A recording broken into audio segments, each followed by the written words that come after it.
Hello everyone and welcome to Phoenix News Live. This is our fun little chance to check in with you in the middle of the week. We're going to talk about some news and we're going to have a little chat. So there are two big stories that we're going to be talking about today. One, today's election day, and all across the country folks are saying, oh shit, is that today? Is there anything important on the ballot? Because I've got a ton of stuff to do after work.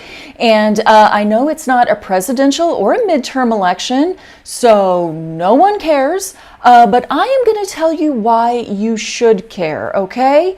But before we get to that, Donald Trump testified in his fraud trial yesterday, and folks, things got extra spicy. Like, we went from serrano to habanero with a dollop of wasabi, you guys. So to catch you up, Donald Trump has already been found guilty in this fraud trial, and this trial is happening to determine how screwed he is. Now, his lawyers may have made a mistake in not requesting a jury trial, so the judge is the one that actually gets to decide his fate at the end of this thing. Excellent reason to not piss off the judge, right? Well, wrong. So Donald Trump went ahead and came at that judge like a honey badger after he was repeatedly been told to not talk smack about the court staff or the witnesses. He said, fine, I won't talk smack about them. Instead, I will talk smack about the judge and the DA and call the whole thing a witch hunt. They did not take that well.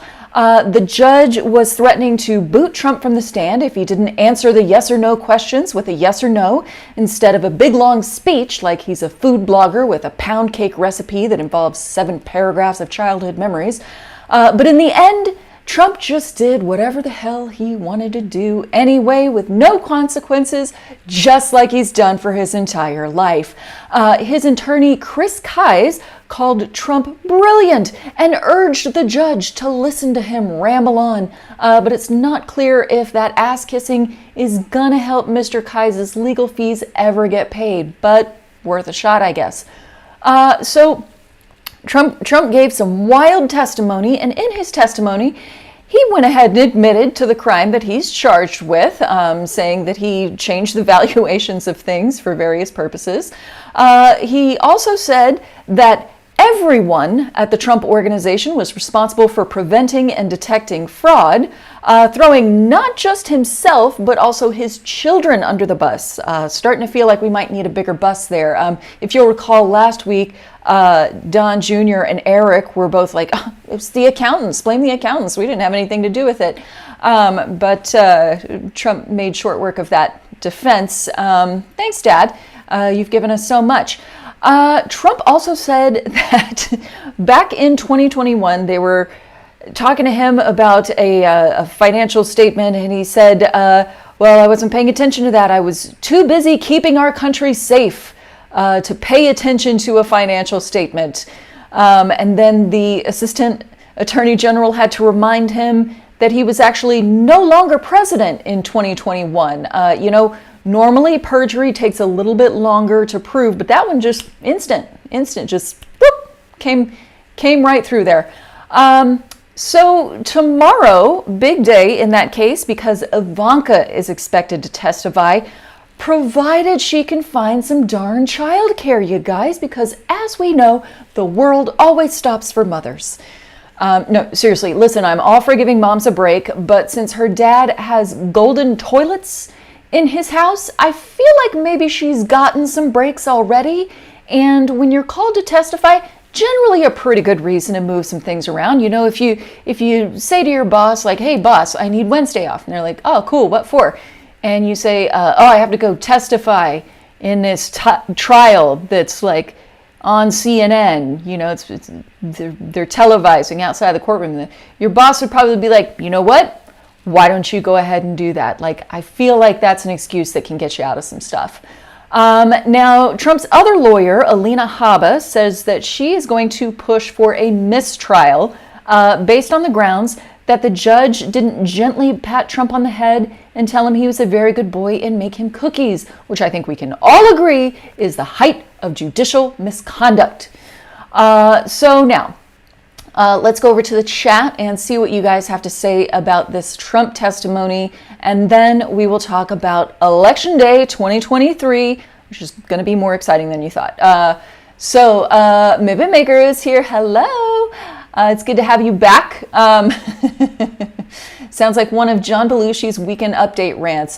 Joe Biden could have let me win, but no. That's a very good point. I don't know if any of you guys, I know that this wasn't televised, but there's certainly been a lot of news coverage about it. I really wish that they would televise this stuff so that we could watch it live. I think that would be so much fun. We could have like the best watch party with that. Mibit Maker says, a nanny? What's a nanny? Excellent question. Austin says she might think it's called a mistrial. Snap, snap, snap. Yes, I'm sure she will show up in some fantastic footwear whenever she does get there after she finds herself some childcare. Okay, so before we move on to Election Day news, I want to remind everybody that there are 3 ways you can help us out if you like what we're doing. Number 1 is with a one-time or recurring donation on Ko-fi, we're not sure how to say it however you want. Number 2 is by joining our Patreon, and number 3 is by buying some sweet Fenix News merch at our online store. The holidays are just around the corner, and we definitely have some options in our store that will upset your most conservative relatives, so check those out. Links for all of those things are in the description below, along with our newsletter sign up. So if you want to get notified via email of new episodes and special events, and we do have one coming up that you are going to love, go ahead and sign up there, and you will get all the latest. All right, so let's talk about Election Day. I voted this morning, and I got my sticker here. Where's my sticker? It's on this side. Is there anything that Americans love more than their voting day sticker? Answer, absolutely not. If you have not voted yet, I would urge you to go and do that. And then afterwards, you know what? Treat yourself to something nice to pat yourself on the back for doing your civic duty, like maybe a nice dinner or some gold bars from Bob Menendez, gold bar guy. Now, we're going into this Election Day with a new poll that just came out that has scared the pants off of Democrats. This new poll shows swing states mostly going for Trump in a rematch with Biden. Now, either that's coming from people who are still upset about inflation and feeling its effects on their wallets, which, hey, totally understandable. Everything is more expensive these days, you know? It's a pain in the ass. I get that. But another theory, maybe this is coming from people who miss the constant tornado of chaos that occurred every single day of the Trump presidency. Because you know how after you've been hit by a tornado, sometimes you miss the tornado? Like you miss not knowing where the tornado is going to go next or how much of your stuff it's going to fuck up. You know how sometimes you get Stockholm syndrome from a tornado? I think that might be what this is. But that is just one poll. So now we have this election to give us some more information, okay? We know that the majority of people do not like Donald Trump, except for the people who adore him for some inexplicable reason. I still haven't figured that one out. And the majority of people do not like Republican policies. They are not popular. But the majority of people also don't like Joe Biden on account of eggs cost twice as much as they used to, and he's 982 years old, and they're worried he's going to drop dead and leave Kamala in charge. And we all know we don't like Kamala, although no one is quite sure why. Mystery. So this election, even though it doesn't seem like a big deal, could help tell us which one of these 2 old bastards do people hate more. And let us not forget that the chaos of the House Speaker race is still fresh in everybody's minds, okay? Republicans lately do not have the best record when it comes to actually governing, and we might have another government shutdown in just a couple of weeks. And instead of, fixing that, all hands on deck, let's go, you've got Marjorie Taylor Greene trying to censure Rashida Tlaib instead of, working on things.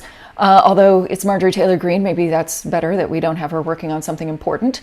And then you got Mike Johnson, who just keeps getting weirder and weirder. I swear, every single interview with him is like, yes, I do let a Doberman bite my genitals to keep me from having impure thoughts. Like, doesn't everyone? And the interviewer is just like, no, Mike, they do not. So yeah, anyway, a lot of variables. None of them are good. We'll see which ones end up being the most bad. So with that in mind, let's talk about some races to watch tonight as you enjoy the sight of Steve Kornacki scampering around in his khakis on his 12th Red Bull of the day, just flinging stats at you. Here are the things that you are going to want to look out for. First up, let's go to Mississippi, where you've got Democrat Brandon Presley. Yes, he's Elvis's cousin, and no, he doesn't have the cool dance moves. He is running for governor against Republican incumbent and Peter Griffin lookalike Tate Reeves. I swear this guy is a dead ringer for Peter Griffin. Now, Tate Reeves, everybody hates him. And he has been mired in a welfare scandal in Mississippi where taxpayer dollars meant for poor people ended up in the pockets of rich people. Why, that must be the first time in history that's ever happened. I am shocked. This is the scandal that you remember Brett Favre got in the middle of somehow. There was a volleyball arena. I don't know. It was confusing, but the big deal about this race is that there has not been a Democratic governor in Mississippi since 1999. Okay, that's a really long time. So if Presley does end up winning, or even if he comes close, that could mean very good news for Democrats going into next year. So that one's going to be a little bit of a nail biter. We'll see what happens there. Let's see what else we got here. We got Kentucky, the race for Kentucky governor. So you have the Democratic incumbent, Andy Beshear, who is the governor of a very red state, but is somehow still a Democrat. Very mysterious. Here's what I found. No, Siri, shut your face. It's fun to do a live show because you never know what will happen. Hi, I'm back. So here's the deal. Andy Beshear, he's very popular. He is expected to win re-election. He is running against Republican Daniel Cameron. Now, if Andy Beshear doesn't win for some reason, that's really bad. Or if the race is like, it's probably going to be kind of close, but if it's like razor's edge close, that's also not a good sign either. So we'll see what happens with that. Let's head on over to Peter Griffin's homeland of Rhode Island. We have Representative, this is the contest for House Representative. You have Democrat Gabe Amo. He should be able to win against Republican Jerry Leonard by 28 or more points. Should just absolutely clean this guy's clock.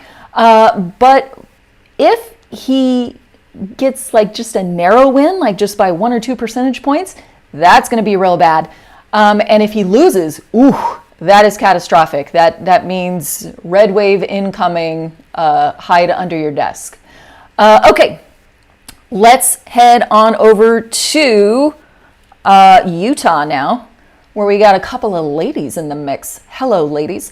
So this is another House Representative race. We've got Democrat Kathleen Reeby, I think I'm saying that right. Probably should have looked that up before I started. Whoops. Versus Republican Celeste Malloy. Now, it's Utah, so Celeste Malloy is expected to just wipe the floor with old Kathleen, but it's another one of those where if it's close or if she loses, that'll be very good news for Democrats. So we'll keep an eye on that one as the night goes on. Big story here. We want to talk about Virginia, okay? This is where all the exciting stuff is happening tonight. All eyes are pointed towards Virginia. So Virginia has been, they were red and now they've been blue. And this is another strange one. So like in Kentucky where you have Andy Beshear, red state Democratic governor. You have here Glenn Youngkin, who is a Republican. And right now, he's got the governorship. He has the House, but he does not have the Senate. The Senate is still blue, but the House, the state House is red in Virginia. So if Republicans take the Senate and the House, then that means several things. Number one, probably means game over for abortion in Virginia. So Glenn Youngkin wants to do a 15-week abortion ban with exceptions for rape, incest, life of the mother. So he's kind of taking a little bit more moderate position on abortion than, say, my governor, Greg Abbott, who is like, 6 weeks and you're done, which you don't even know anything's happened at 6 weeks. So, number one could mean that abortion agenda gets enacted there, and then other Republican southern states will probably use that as a blueprint for their own abortion policies. B, it could mean that Youngkin has found the secret formula to get elected as a Republican that doesn't involve heavy gerrymandering, because they're so tired of gerrymandering. So the people who have been calling for him to jump into the presidential race are going to become louder, because I think we can all agree the one thing that this presidential race just does not have enough of is candidates, right? We've got to get some more candidates into this damn presidential election. We just have too few. So, he may make a late entry. He would get to skip all the GOP debates and just not even have to wrap anything on stage with Vivek Ramaswamy, which would be refreshing for him. So, yeah, that could be really interesting. Few races in Virginia, they're all really kind of referendums on Glenn Youngkin. So you've got a state Senate race between Russet Perry, Democrat, and Juan Pablo Segura, the Republican. So that race is going to show whether or not Glenn Youngkin's efforts are working. State Senate race, you've got Siobhan Dunavant versus Skylar Van Valkenburg. That is a hell of a name. Dunavant is the Republican. She's an OBGYN, but she does support Youngkin's plan of banning abortions at 15 weeks. So that race straight up is about abortion. So we'll see, is, abortion still a huge vote driver for Democrats or not? Then you got the state house. So we got Susanna Gibson, the Democrat, versus David Owen, the Republican. And so Susanna Gibson is the OnlyFans gal. So her and her husband did some naughty business on camera. And Republicans responded by mailing pictures of that to people to show how bad that was. I honestly think, should we let porn stars have a crack at government? I mean, are they going to make it worse? Is that even possible? I don't know. Maybe we should get one in there and just see what happens. Okay, we have... Don't fall asleep. I'm going to talk about school board elections, but only for a minute. So Republicans have this message about parental choice, saying that parents should get to decide what their children learn in schools. So all of these school board elections are going to see whether or not that messaging is resonating, or whether people are going to get really tired of all of these book bans and decide that they want their children to be able to read more than just the Bible in the school library. So we'll see about that. Okay, I'm going to stop talking about school boards now. I know that's boring. Okay, let's talk about Ohio. Exciting things going on in Ohio. So we got abortion on the ballot via constitutional referendum. The pro-choice side is expected to win. If they do, that's great news for Democrats. That means they can keep pounding that drum in the next year's campaign, and they will. They're also voting on weed legalization. That one should sail through pretty easily. So if you need to get high, wait a couple weeks, go to Ohio. They'll have you covered. Okay, then the last one. These names are kind of fun to say. So we got the Democrat Daniel McCaffrey versus Republican Carolyn Carluccio. I love that name. It's a fun name to say. So that's happening in the Pennsylvania State Supreme Court race, and that's going to be a bellwether of how this swing state is going to be leaning heading into next year. Okay, that was a lot of election results to keep in mind. So that's what you look out for. But I want to talk about some larger stakes here for next year's election. So if Republicans lose a lot tonight and all the pro-choice candidates and measures pass, then Democrats know that they are in a good spot as long as they keep saying the word abortion. And you're going to hear that word a lot more often. If they lose everywhere but Virginia, then you're going to see a lot of people pushing Glenn Youngkin into that presidential race, like we talked about earlier. Now, if the Democrats just totally shit the bed, possible at this point with Biden's poll numbers, then you're going to see increased calls for Joe Biden to bow out of the race and let someone else have a go at it. And it'd be real interesting to see how that hypothetical person would stack up against Trump. I don't think it's this Dean What's-His-Face guy. I think it would probably be somebody else. So we'll see what happens with that. So before we go anywhere, we always have a little discussion. Today is no exception. So I'm going to go to the chat here in a second, and we're going to talk through some things. But I want to hear, how do you think tonight is going to go? How do you think this election is going to turn out? I want you to tell me in the chat right now. Do you have any predictions on the particular races that we talked about? Do you think we're going to see signs of a red wave coming next year? Or do you think Democrats are going to be okay? I guess my main question is, how freaked out should we be right now? Like, I'm just wondering, how many drinks should I, queue up on the bar tonight?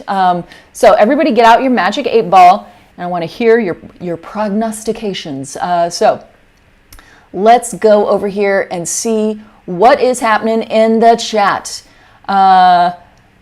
Austin is grateful that we don't have smell-o-vision, always. Nicole, hi Nicole, we are so glad you're here. Welcome.